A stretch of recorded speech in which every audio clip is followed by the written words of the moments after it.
Hey guys, welcome back. In this lecture, we're going to cover the Coase theorem, but really I'm going to build up into market failure and externalities in general, but the Coase theorem is really the heart of the economic response and understanding of how to deal with externalities. So in this lecture, I'm going to introduce externalities, I'm going to introduce Arthur Pigou and Pigouvian taxes, then I'm going to introduce the Coase theorem, talk about property rights, transition into transaction costs, and then finish up with several different looks at market failure and how economists respond to that. Okay, so what are externalities?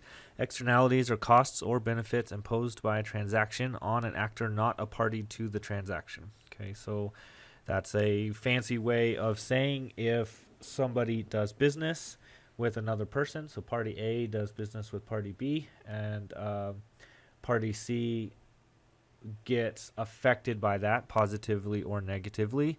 Whatever that effect is, that's an externality. Classic example, I buy a cigar, I come to the restaurant, I sit down, I start to smoke that cigar. Now, I've done business with the cigar shop, I've done business with the restaurant, and if you're doing business with the restaurant, you're not partaking in my transaction with the restaurant, but perhaps you're getting the smell of the smoke, right? Maybe you don't like that. That's a cost. Maybe it adds to the atmosphere. That's a benefit. Those would be ways that we would see externalities. So that would be an external cost or benefit on you. Okay, if it's a negative externality, then it's a cost, right? So if it's a cost on you, we call that a negative externality. If it's a benefit to you, we call that a positive externality. Externalities can also happen in production, right? So the classic example of a positive production externality is like a baker wakes up early in the morning, bakes some bread, the smell goes out in the street, makes people's morning brighter, that there's a nice smell out in the street. That's a positive externality related to production. A classic consumption might be like littering, right? So I buy a Snickers bar, I throw the wrapper down on the ground. That is a negative externality related to consumption. So you can have all those combinations: negative with production, negative in consumption, positive in production, positive in consumption. Okay, so we're going to work with market failure through the rest of this lecture. Market failure is simply a problem that prevents a market from achieving efficiency. Those are those same efficiencies that we had in that previous lecture: productive and allocative efficiency. And we'll cover this in depth throughout this lecture, so I won't linger here too much.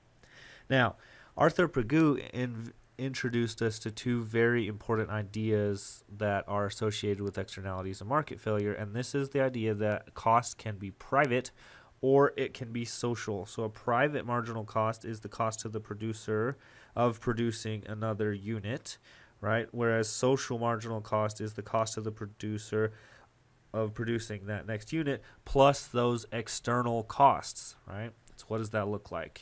Let's take a look.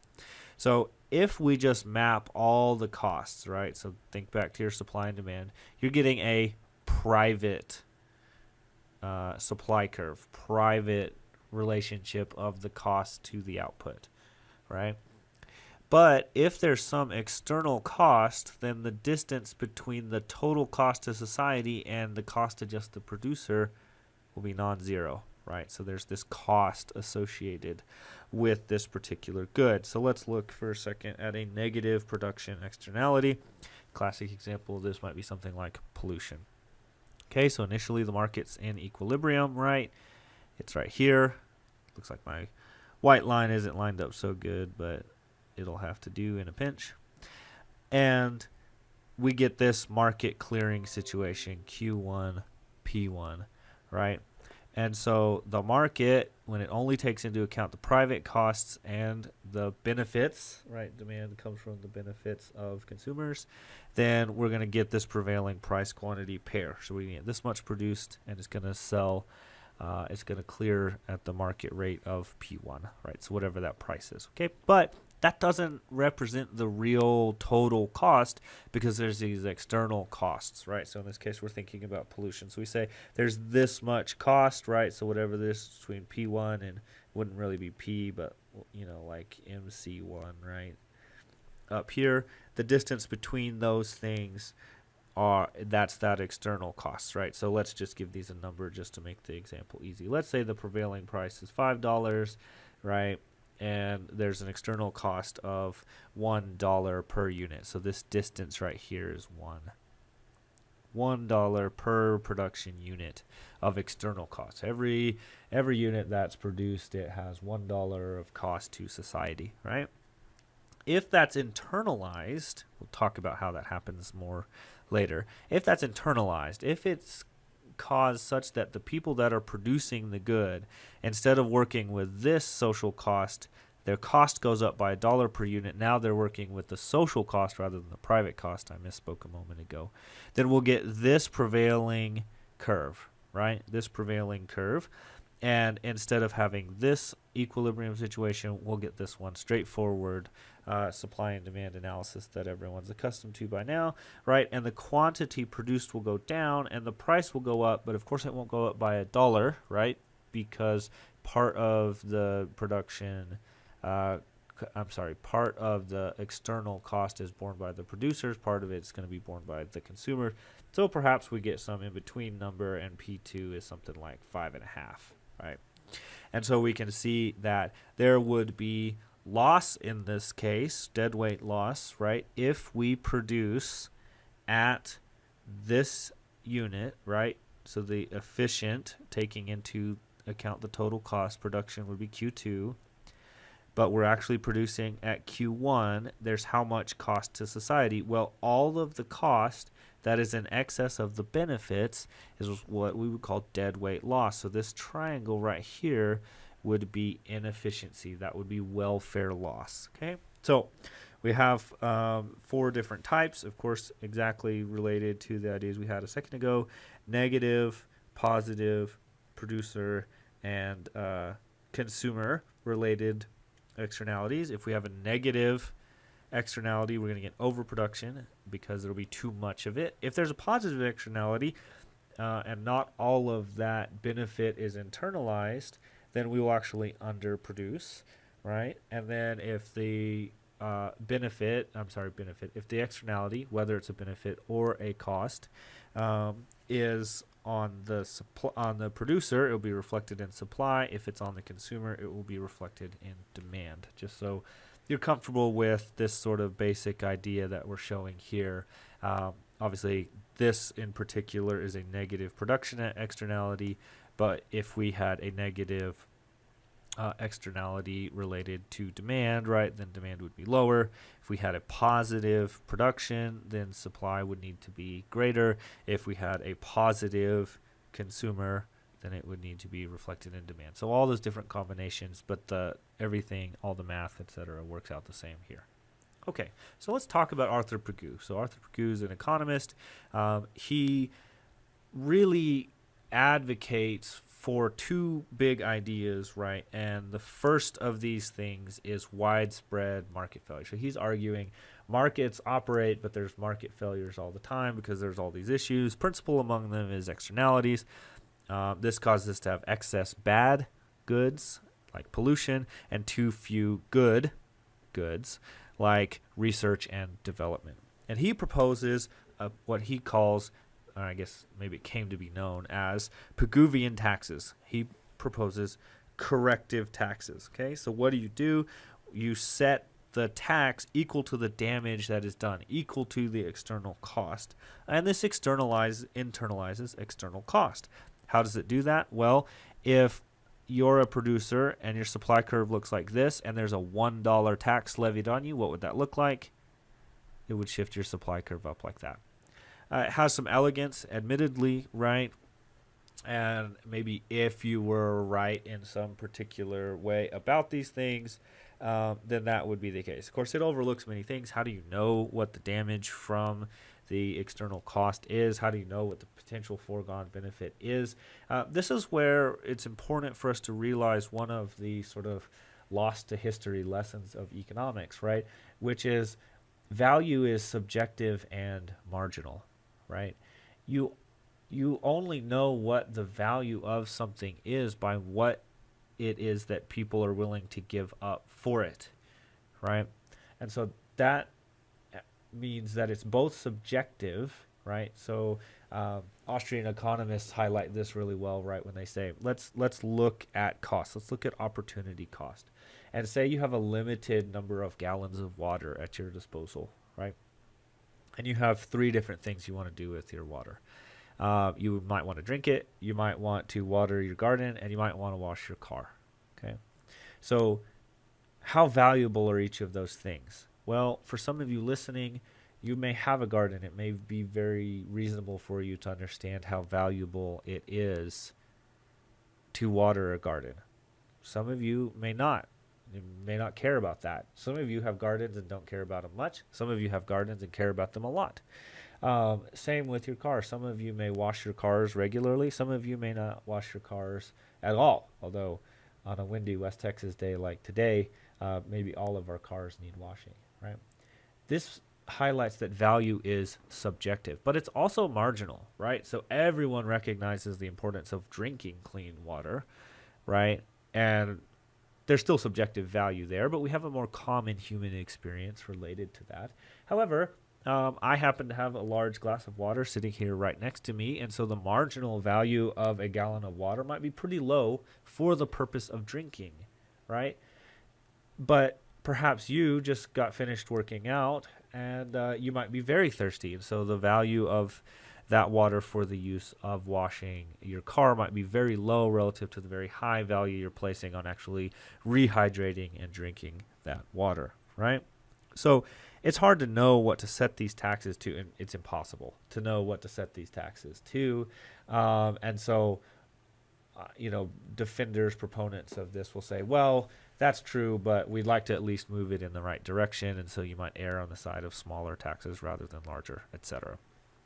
However, several prominent economists have come forward to criticize various things about Pigou's approach. The first is Harold Demsetz, and he really zones in on Pigou's proposal to turn to the state. And that's why it's important, obviously, for this class to look at both what Pigou proposed and what Demsetz is criticizing here, right? Because we're looking at the roles and activity of the government and how economists view this, right? So the first criticism that Demsetz levels is that Pigou really sets up his whole model, the whole approach of external costs, in a condition that's pretty removed from how we would normally describe a decentralized private ownership economic system. Okay, so what Pigou did, and we'll get more into this in a couple of examples further down here, he looks at some of these like classic external cost issues, right? But Demsetz highlights how it is that Pigou idealizes the state and then goes to assume that the state will have knowledge it wouldn't otherwise have access to, and that they can act at a lower cost, right? So Demsetz takes this first example and says, suppose you have a private person that constructs a park and doesn't control its use by others. The park is then overcrowded as a result. We say, oh, this is a market failure, classic market failure, right? Congestion in a public park, okay? However, if you're an individual that built this park, right, it being used, it being crowded is a benefit to you, right? You wouldn't want to build a park and then see it empty. You might not even want to build a park and see it at its like otherwise optimal usage rate, right? You want to see that place busy. Hopefully, you're from a town, and almost every town can use more parks. Hopefully, you become super wealthy in the future. You go back and you build a park, and they name it after you, right? How do you want to see that park? Probably overcrowded is the answer, right? And so this is an oversight of Pigou, right? Is that if there's property rights involved to a private individual, it's likely not for us to judge whether that congestion or any way that it gets used, even pollution, right, would necessarily be a problem, right? There's no inefficiency there, because the benefits gained from knowing your park is well utilized can offset the inefficiencies of the way that it is utilized. That's a little bit loose with the word inefficiency, with the way that it's being utilized, right? Okay. If you have a Department of Recreation build it and then it gets overcrowded, you can't immediately jump to that being necessarily a market failure. First, it's not being provided in a market setting. But second, this person, this entity, right, is not a person that can be examined within the context of an economic model, or at least not within the supply and demand model, right? So Pagu's examples all suffer from a similar type of failure, right? They assume faulty behavior or a non-private organizational arrangement, right? So it's either the case that when we see some behavior that we assume that it would be a market failure, even though it's private individuals managing that property, or you have some non-private organization, right? This doesn't have to be government, but we're thinking about government in the context of this class, okay? So that, of course, then is precluded in the neoclassical model because you're not talking about a market situation then. That's not a market actor, right? Okay. So this this gets us to those very particular problems, right? So Pagou turns to the state to levy taxes or confer subsidies, like we talked about on the last page, to equilibrate between private and social cost and get us to this market situation. The problem is leveling these taxes or subsidies relies, one, right, that the state has access to information, right, that it wouldn't have any way to access what the cost is, right? And second, that it can apply its activities at a lower cost than can private parties, which is essentially never the case. But you certainly can't assume it automatically to be the case. Okay, let's turn and look at another thing that Pagou does, right? So in Pagou's book, The Economics of Welfare, the same one that he introduced private and social cost, he also introduces or really analyzes contractual arrangements, right? And he makes a very important point, very true, that no contracts actually perfectly align incentives. So we're going to talk about moral hazard a little bit more later on, right? But one of the things that Pagou does, right, is he identifies and discusses cases, issues, that typically give rise to a difference between these private costs and the social costs. And he says these are contractual arrangements. The example he uses between agricultural landowners and their tenants, people who would rent out and then work the land, right? So this has a couple of issues, right? And Don Boudreaux out of George Mason University is an economist that addresses some of these issues, right? So the first is, Pagou addresses these as economic policy problems, right? It's not obvious that they are, though, because contracting parties do not naturally have perfectly aligned interests, but this is just a reflection of the reality that contracting parties are different people in different circumstances, right? You wouldn't need a contract otherwise. If you and I saw everything the same way, cared for the land the exact same way, we wouldn't need a contract, right? The ownership would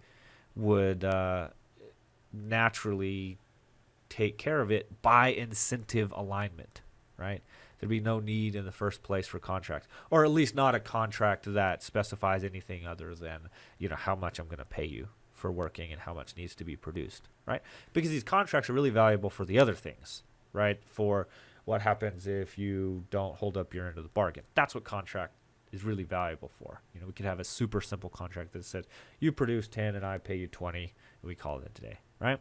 So Pagou goes on at some length, right, explaining how tenants who hold agricultural land under leases from landlords, they don't have the same incentives towards the land that are naturally and importantly, they're not exactly the same as the interest with landlords. This is a moral hazard, right?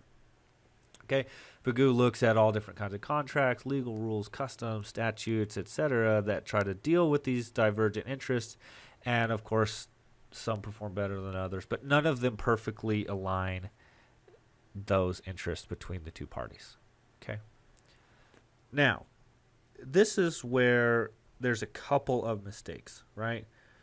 And the biggest thing here to understand is that the point of a contract is to bring binding law between contracting parties so that their interests are closer in alignment, right? No contract's going to achieve perfect alignment, but a contract should work together to align those incentives better, right?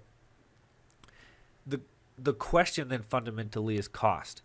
How much negotiating are we going to do? How complex of a contract? Are we both going to hire lawyers, or can you and I, come to a relatively simple contract? These are costs, right? Contracting isn't free, and perfection in a contract is a luxury that you basically can't afford, right? And it's not worthwhile to even go try and purchase, right? So it's not a market failure, it's a cost. And second, most importantly maybe, not only is it not a market failure, it's not a social cost, right? The cost of bearing the contract is a private cost to the parties involved, probably mostly in this case to the owner of the land, right?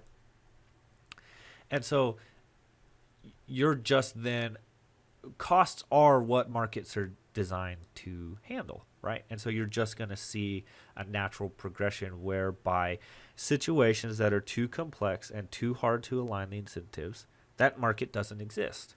And the fact that a market doesn't exist often reflects this idea that the costs are too high for that market to exist. Those are going to be transaction costs. A bunch more on that in just a moment, okay? The second point here is that secure private property rights are effective at internalizing externalities, right? Of all the problems that Pigou identifies as emerging because of the failure to perfectly align incentives, those would all disappear if the tenants were the ones that own the land. I mean, that's self-evident, right? Pigou even recognizes that tenants generally act more in line of interest with landlords the longer and more secure the tenant's leaseholds, right? So the longer they're going to be there, right? This would be like if you're getting an Airbnb versus if you're renting for a month versus if you're renting for a year versus if, say, you were renting for 10 years. If you're renting for 10 years, you're very likely to treat that almost like it were your own property, right? And the reason for this is important, right? Secure private property rights are an effective means of internalizing externalities, right? The structure of the property right matters. This is what Ronald Coase seized on, sort of the core. Maybe not, definitely not the only, maybe not the most important, but this is what got Ronald Coase and his very important Coase theorem into the field of economics. So Coase goes and takes on these things that Pigou is bringing up. And he does that in a paper called The Problem of Social Cost, right? This is an absolutely path-breaking paper, right? And it gives rise to an entire field, one that we actually have here at WT, called Law and Economics, right? Basically, every economist before Coase had accepted Pigou's idea about external costs, right? So the classic example that Pigou uses is cattle ranchers going and eating the neighboring farmers' crops, right? And Pigou says, well, the government should stop the rancher from letting his cattle roam free, or they should put a tax on him or something, right? Otherwise, the cattle will just destroy the crops because the rancher has no incentive to to stop them from destroying the crops.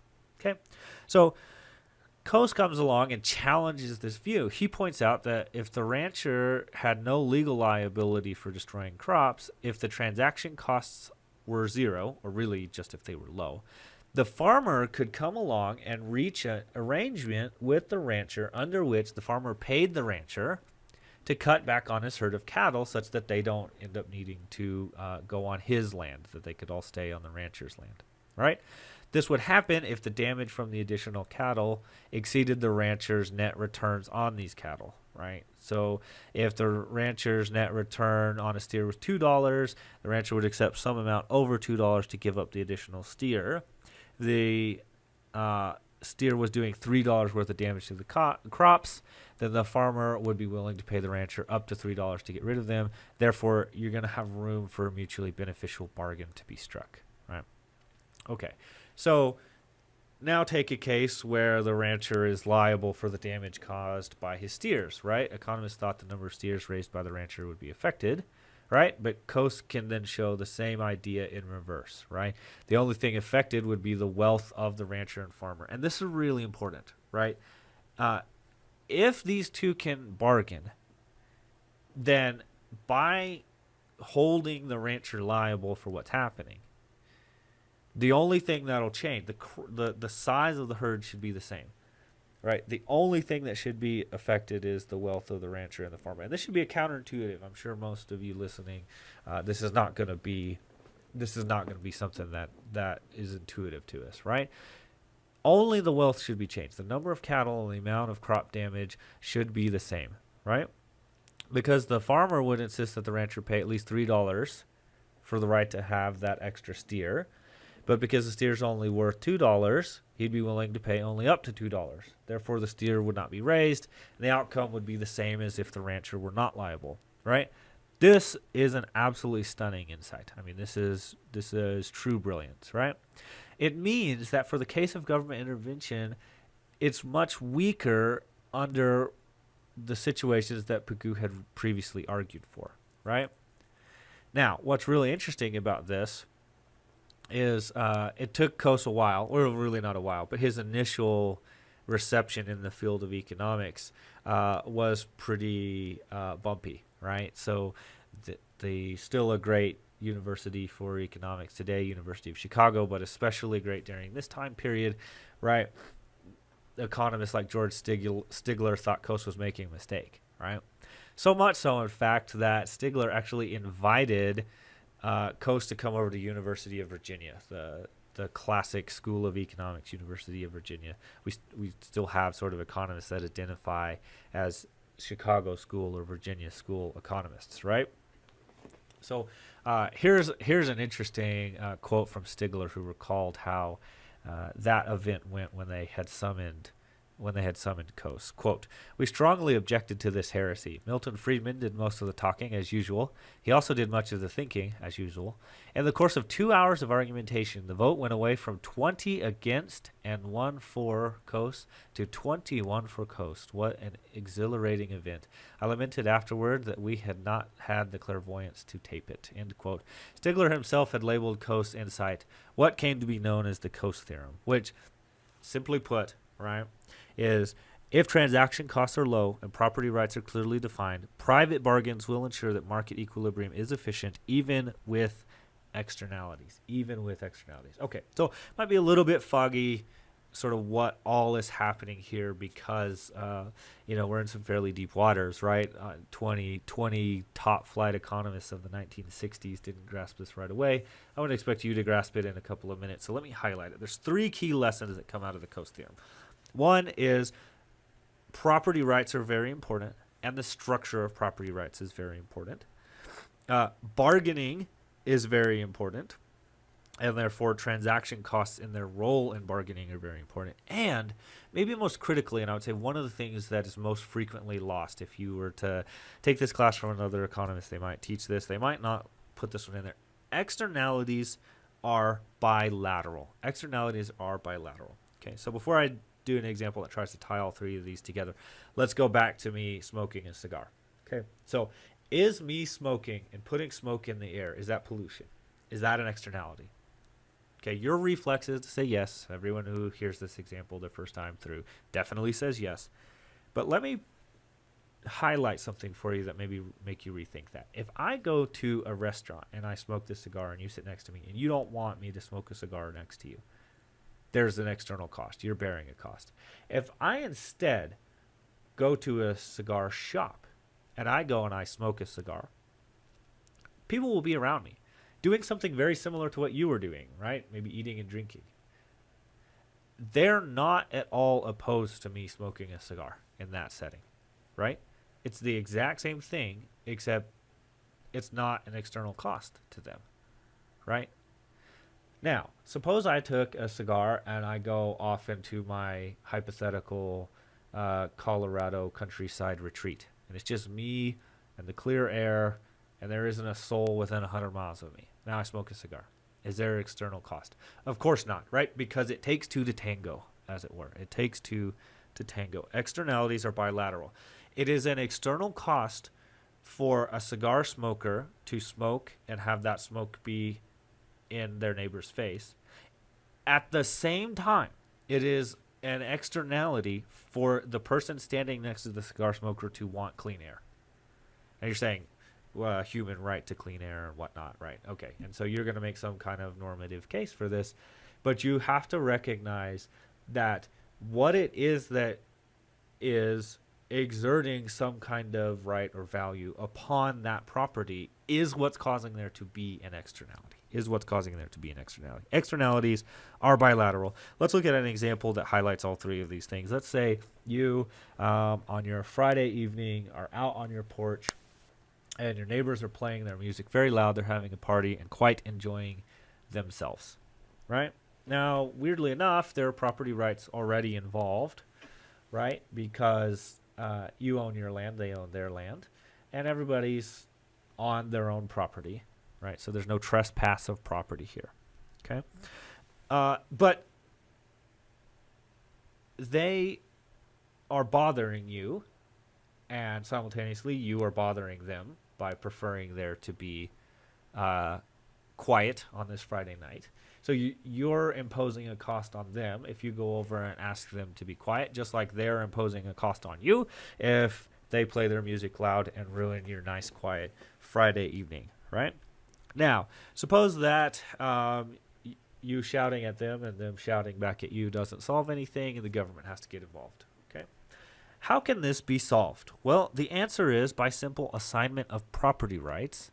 And how these property rights assigned will change whether you pay or your neighbor pays, but it won't change the bottom line. It won't change what actually happens, presuming, of course, that you're free to easily bargain between you, and the transaction costs are low, and the property rights are clearly defined. Let's say the government rules in your favor, and they say, we assign the property right of the sounds in the air in this block of the neighborhood to you. Well, what happens? Your neighbors will come over and say, we'd like to party tonight. And you say, I would like to have a quiet Friday night. And you begin to bargain, right? And if you value this at $50 and they value at $100, you can probably come to some arrangement. They'll give you $75. You'll go out on the town for the night and get yourself a nice steak dinner. Your neighbors will have their loud music, or maybe you'll just go inside and pocket your $75, however it is that you want to spend your money, right? What have we seen at play here? 1, externalities are bilateral. 2, the bargaining worked, right? And 3, this only works when the property rights are clearly defined, right? And there are actually some really good examples of this, even when property rights are not necessarily clearly defined, but you can just go straight to the bargaining. These are called near Coasean solutions, right? Let's rewind, though. Suppose that the government ruled in their favor, said, here's your property right, and we're going to give it to the neighbor. So remember before what happened, right? Music still got played, but you got $75. Now, in this alternate scenario, they get the rights, and you come over and you say, excuse me, I would like for you to not be loud tonight. I would like to enjoy a quiet Friday night, and it's your prerogative. You have the property rights of the sound volume in the air in this neighborhood, right? And they say, yeah, no problem. We'll take $100. We'll be quiet for the night. And you say, oh, I only value it at $50. What happened? The exact same outcome, right? They play music, and what actually changed?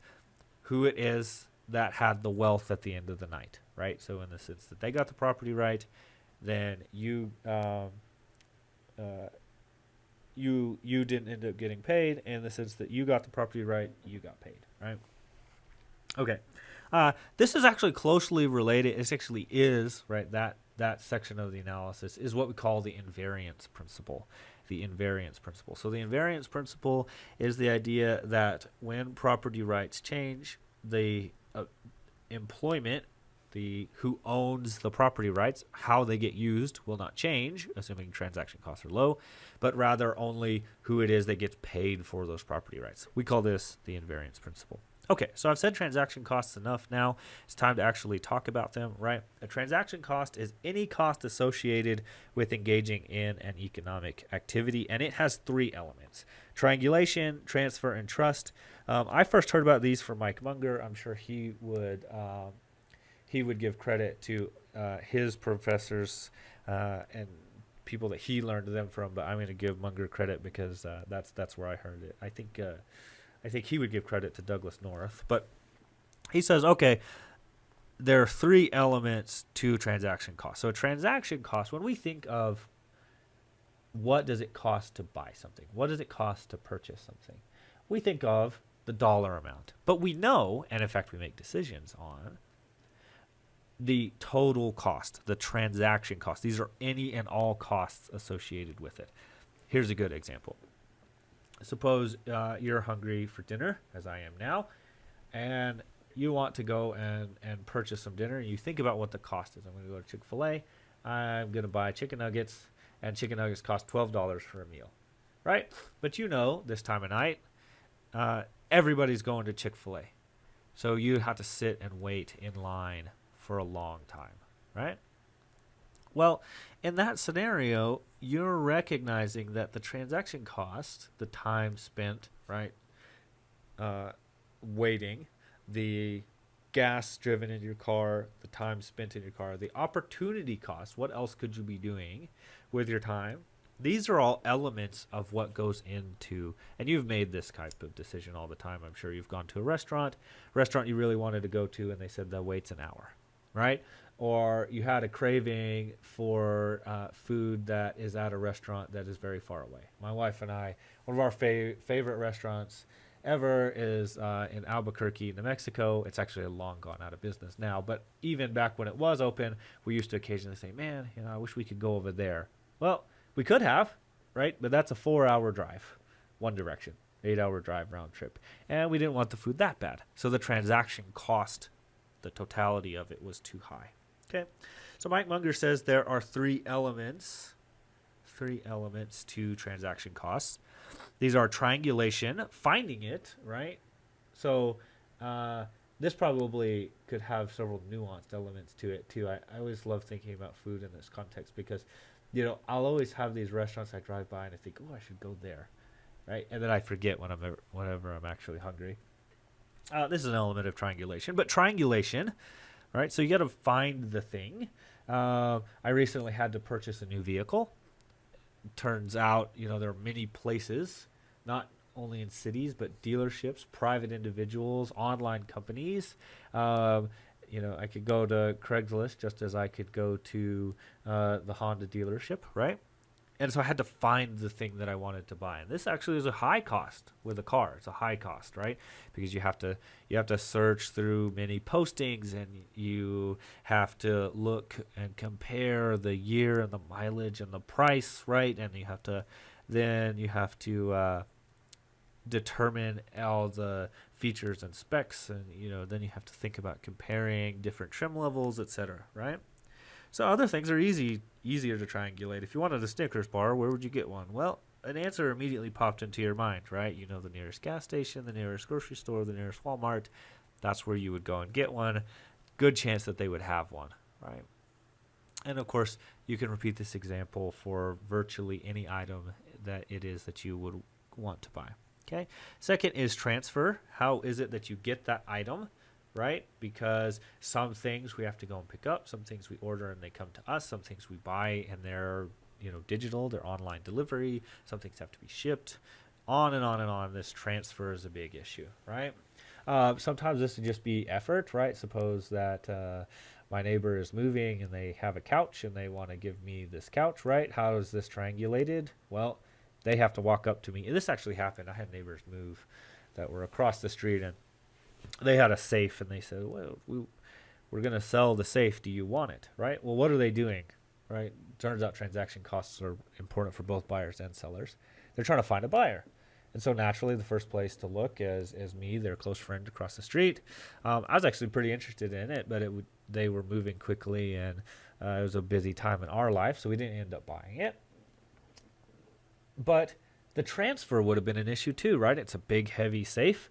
would have had to carry it, might have had to get a dolly or some help, right? Maybe me and my neighbor couldn't carry it, just the two of us across the street, etc. Lots of transfer issues there. And then, of course, trust. Now, how does the trust issue get solved in the context of how does that get solved in the context of my neighbor's situation? Well, I trust them, right? I'll go and look at the safe, of course. That's another element of trust, is to inspect it, just like I did with my vehicle, right? And in the car buying situation, I have to consider buying from a dealer versus buying from a private individual. What am I worried about, right? Is the dealer shrewd and maybe trying to get one over on me? Is a private individual perhaps going to flake on me, etc.? Lots of issues, right? Let's take a look at my favorite example of this. And this comes from Mike Munger's book, Tomorrow 3.0. And that's Uber. What does Uber sell? This is my favorite question to ask of people. This is how you know whether somebody's an economist or not. What does Uber sell? You ask this in class. They say cars. This is, of course, silly. Uber doesn't sell cars. They say, oh, Uber sells car rides then. Of course, this is also wrong. It's the Uber driver that's selling you the car ride. What does Uber sell? Uber sells you triangulation, transfer, and trust. How do they do this? Well, triangulation, if you want to find a ride, what do? You open your app and you tell it where you want to go, and Uber matches you with people who want to be Uber drivers at that particular moment in time in same geography. This is actually a really hard problem if you think about it, right? Because if you wanted a ride and there were no taxis in the area and there's no Uber drivers, what do? You begin calling around on your contacts list and try to find somebody who's not busy, probably hard to do, and who's willing to drive you across town to, say, the airport. Probably hard to do, right? And if none of your friends want to do it, how do you do it? Well, that's almost impossible. That becomes nearly impossible to find a stranger who's willing to drive you across town in exchange for money, right? So triangulation, extremely difficult. How about transfer? Same thing, right? Uber has your location, and it gives it to them, and they come and get you, and then they pay the Uber driver with the money that you give them, right? Because what's one dangerous thing? Carrying around a bunch of cash and trying to transfer it over, right? It's also setting the rates. That's a big element of transfer, right? And then finally, trust. Of course, one of the things that's really amazing is that we would get into strangers' cars at all, right? But there's an element there where I know what their incentives are. Incentives matter, right? Huge lesson all throughout this class. Incentives matter, and we know this, and Uber helps us overcome that. So what does Uber sell? Uber sells a reduction in transaction costs, reductions in transaction costs. Okay, let's talk about a couple other market failures here. Some really common things that people that are going to argue for market failure are going to argue is moral hazard, information asymmetry, adverse selection, and really I should add behavioral economics on there. I'm going to talk about that at the end. And then, of course, public goods, which we've talked about before in the class. Okay, but it's really important to recognize that markets actually deal with these things all the time, right? They actually deal with these things all the time. So people who are arguing for, oh, there's all these different types of market failures, they ignore that there's a rich array of ways that institutions deal with these problems, right? Brand names, department stores, contracts, insurance, co-pays of insurance, tort law, clubs, housing associations, and even money itself serves as ways to deal with all these things. Let's take a look at a couple of these. What are brands doing, right? Brands are helping overcome moral hazard, information asymmetry, and adverse selection issues, really dealing with all three of those things. Well, how does it do that? I have a Samsung television, right? And I wasn't really too worried about the me getting screwed by buying a brand new Samsung television from Best Buy. Notice that there's several brands involved there, right? I feel comfortable going to Best Buy and buying a new TV. How do I know that wasn't a used TV that they just wrapped up and put in a box? They have a reputation to protect, right? They have a reputation to protect. So does Samsung. Samsung tomorrow could lower their input costs. They could use cheap plastics, they could use terrible lights, they could use low quality parts all throughout their process. They could fire half their people, damage a bunch of the projects and shipping, and they could make a bunch of money next quarter, right? Because their prices would still be the same. We wouldn't know. And the TV costs could just almost go to zero, right? And they could make money hand over fist. And what would happen the quarter after that? They'd go out of business. I mean, just undoubtedly they would be out of business, right? And that doesn't happen. Why? Because of brands, because of reputational effects, right?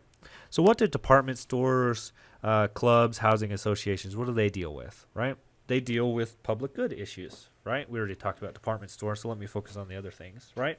And actually, housing associations deal really powerfully with negative externalities, right? And there's some really good economists like Bob Murphy who show the power and importance of a housing association, right? And you're saying, wait a minute, but I don't want to buy a house in a housing association, right? Because you don't value the things that the housing association is providing. My folks live in Midland, Odessa, Texas area, right? And there's lots of housing associations down there. And those housing associations have developed a really common trend of building little parks, little pools, little tennis court facilities down there attached to those housing districts. So what's happening there? Those are public goods, right? Those are things that people would free ride on. And they actually put walls up around and say these are not open to the public. These are specifically only for people in the homeowners association, right? Clubs actually do that, but right, naturally they do that. You guys can think of lots of good examples of that. Lots of examples of those, probably not true public goods, but like near public goods, golf courses, tennis courts, swimming pools, etc., right? That you have no reason, and in fact this happens all the time, that you could have a privately run institution provide that good. We would just call that a club, right? Or they might have instead variations of that, like a country club, right? Okay, contracts we've already talked about. Insurance is like a classic moral hazard, information asymmetry, and really adverse selection. How do they deal with that? Well, they institute copays, right? So we're willing to pay for this, but you're not going to nickel and dime us every little thing, right? And then, of course, they are also literally designed to get information to help sort down that information asymmetry. Okay, so it's really important here to take away a big lesson. There are many non-government institutions that emerge in response to people's realization that reality is complex. So one of the dangers of taking a principles level economics course and you get a supply and demand and your professor says, oh, but there are externalities and the market breaks and fails, right? Is the professor is correct in assessing that our Econ 101 supply and demand has limitations. It does. Nobody's denying that, right? Nobody's denying that, right? But it's extremely important to recognize that just because you say our model of the market has these issues doesn't mean the market in reality has those same issues, right? A good example of this, it's especially bizarre to say asymmetric information is a justification for government regulation, right?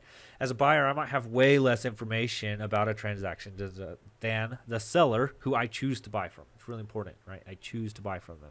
As a result, I might get the worst end of the deal, right? Because I don't have information on that, right? I go buy a pair of boots. Do I really know if these are high-grade leather in them? Maybe I don't, right? The problem is there's no reason to presume that government intervention is going to do better here, right? Give them the power to oversee, direct, restrict any range of market transactions. You're actually going to get an even worse version of asymmetric information, right? Officials might be able to learn more than me about the good, right? They can act independently. They can learn what the seller knows a little bit better. Certainly, they can't solve asymmetric information. The seller is always going to know at least as much or more. It's almost always going to be more, right? The problem is there's absolutely no way those officials can know more about me, my desires, my preferences, and my risk tolerances than I know, right? There's no greater information asymmetry than the difference between the rich personal knowledge each individual has of him or herself that necessitates sparse and inadequate knowledge that the government has of them, right? It's impossible. This is the knowledge problem, right? We've just sort of zoomed in to a different level of granularity, right? is why the individual should be allowed to choose and act in basically every scenario, right?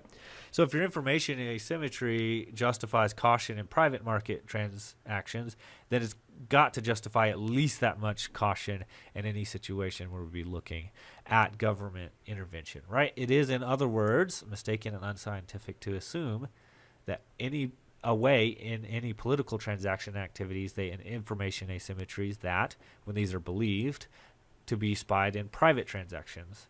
Okay, so anytime we think that that's justifying government intervention, remember that the information asymmetry is going to be worse when we add a third party that doesn't know. Right, I'm saying government because they're the ones that would intervene, right? But any third party that tried to intervene, it's not going to work for them. Okay. I would also point out just really quickly as a little addendum there. Notice that the people harmed by the actions when they make them are the people making the action, right? Which is what the best case scenario, right? As opposed to other scenarios where people are harming other people, right? Okay. Oops, I should have skipped over to this page when I said that. So just a quick recap. Buyers and sellers, right? Buyer has more information about what they're selling, right? The buyer is the only one, though, who knows about their own preferences. The government, of course, can know neither of these things. All right, last thing I want to talk about is behavioral economics. Sometimes people say, right, markets work great if you have this neoclassical economics and it has all these limitations. Behavioral economics is going so far beyond that.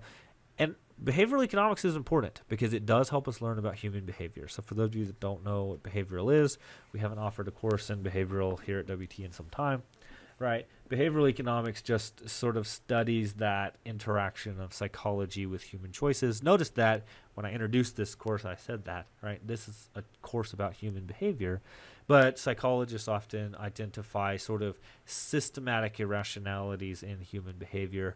And of course, economists want to study those when they do. That's called that's called behavioral economics, right? It's a very important analytical tool. However, it's not a good argument for intervention, and the reason is the same as before, right? It doesn't strengthen the case for government regulation. It actually weakens that case because regulators have all the same psychological problems as those that they would regulate and face even less feedback from the market, making it necessarily a worse situation.